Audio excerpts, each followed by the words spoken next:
Shalom à tous, on va continuer notre série de cours sur la Hamida, sur la Tfila. Donc l'autre fois on a vu la structure un peu générale de Avot, Gvurot et Kedusha. Donc on avait dit qu'avant de prier, il faut savoir à qui on parle, qui nous a donné le mérite de lui parler. On avait expliqué parce qu'on est les enfants d'Abraham, Yitzhak et Yaakov, et donc on pouvait quelque part se permettre de s'adresser à Dieu, puisque lui s'est révélé à eux.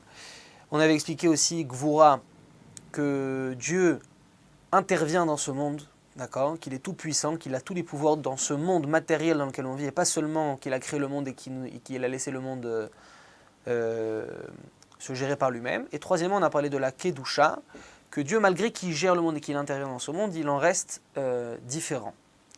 Aujourd'hui, on va parler plus précisément du premier paragraphe de la Tfila. Après avoir donc dit Hashem Sefata et Tiftach ou Fiagit Ilatecha, on dit Baruch ata Hashem, Eloheinu velo avotenu, notre Dieu, Dieu de nos pères, Elohe Avraham, Elohe Yitzhak, velo Yaakov, Dieu d'Abraham, d'Isaac et de Jacob, Ael Agadol, Agibor, Ve'anora, le Dieu grand, puissant et redoutable, El Elyon, Dieu suprême. Donc on va essayer de comprendre que signifient ces termes. Donc nos Chachamim nous expliquent que le terme d'appellation, si on peut appeler ça comme ça, Ael, d'accord, El, ça fait référence à la mida de chesed par laquelle Dieu gère son monde, par la mida de bonté par laquelle Dieu gère son monde. D'accord. Agadol, c'est aussi chesed. Agibor, puissant, ça fait plus référence à la rigueur de Dieu dans son monde. Et la question qui est intéressante, c'est comment quelque part on peut saisir que Dieu gère son monde en même temps avec bonté et en même temps avec rigueur. Alors que ce sont deux manières de gérer, de se comporter qui sont absolument opposées. Donc pour expliquer ça, il faut d'abord comprendre une chose, c'est que ce n'est pas qu'il le gère autant avec recette qu'il le gère autant avec rigueur, mais la volonté primaire, c'est bien la bonté. Ça veut dire que Dieu n'a pas créé le monde pour faire souffrir les hommes, et Dieu n'a pas créé le monde pour nous mettre à l'épreuve et pour rire de nous voir souffrir sur terre. D'accord ? Dieu a créé le monde par chesed.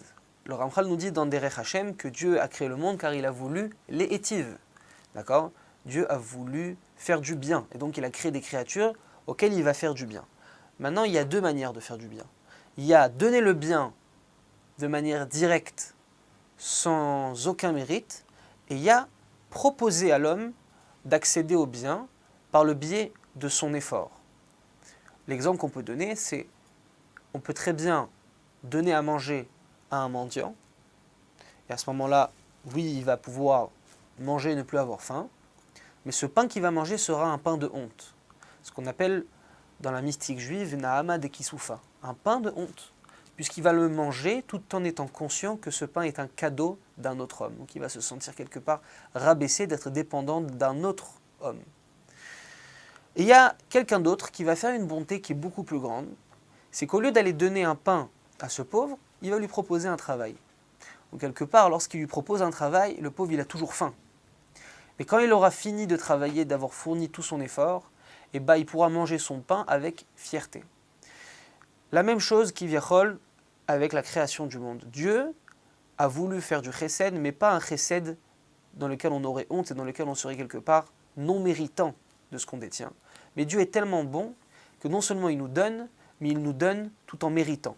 Donc il gère son monde en même temps avec bonté, mais il fait intervenir la rigueur, d'accord, pour que l'homme puisse avoir le mérite d'acquérir ce bien par lui-même. C'est pour ça, d'ailleurs, ça c'est un sujet plus profond, qu'il y a aussi le mal dans le monde, pour que l'homme puisse quelque part annuler ce mal de par ses propres moyens, qu'il puisse avoir un libre arbitre, pour qu'il puisse être méritant d'avoir acquéri ce bien. Donc Dieu, il est en même temps, il gère en même temps son monde avec chesed, en même temps avec bonté, et donc en même temps avec rigueur. Et pour finir, on a dit El Elyon, Dieu suprême. C'est quoi Elyon ? Elyon, ça veut dire qui est au-dessus. On dit Aliyah. Elyon, c'est suprême, au-delà. Donc, une fois qu'on a expliqué que Dieu, il intervient dans ce monde, il ne faut pas oublier que Dieu, il reste quand même malgré tout au-delà de ce monde. D'accord? Ça veut dire qu'il rentre dans ce monde, il intervient dans le monde de manière cachée, certes, mais il est là à chaque instant. On dit même que chaque fleur qui pousse, chaque élément vivant qu'il y a sur Terre, et même dans le monde tout entier, il ne pourrait pas vivre si à chaque instant Dieu n'avait pas nommé un ange qui lui dit « vis ». Donc Dieu gère bien son monde à chaque instant, d'accord? Mechadesh betuvo bechol yom tamid. D'accord? On dit Yotzer Amerot le matin, que Dieu créait les luminaires. C'est pas il a créé le soleil et tous les autres luminaires et qu'après il est parti. Il les crée à chaque instant. Donc il intervient, mais d'un autre côté il est Elyon. Et c'est justement parce qu'il reste au-delà de ce monde qu'il peut pousser cette réalité, qu'il peut pousser ce monde vers là où lui il veut. Ça veut dire qu'il intervient, mais il n'est pas influencé par le monde. Il intervient dans le monde, mais il reste le chef, il reste le maître de ce monde, et il pousse ce monde vers sa volonté, vers son idéal, petit à petit, avec le temps que ça prend. Shabbat Shalom.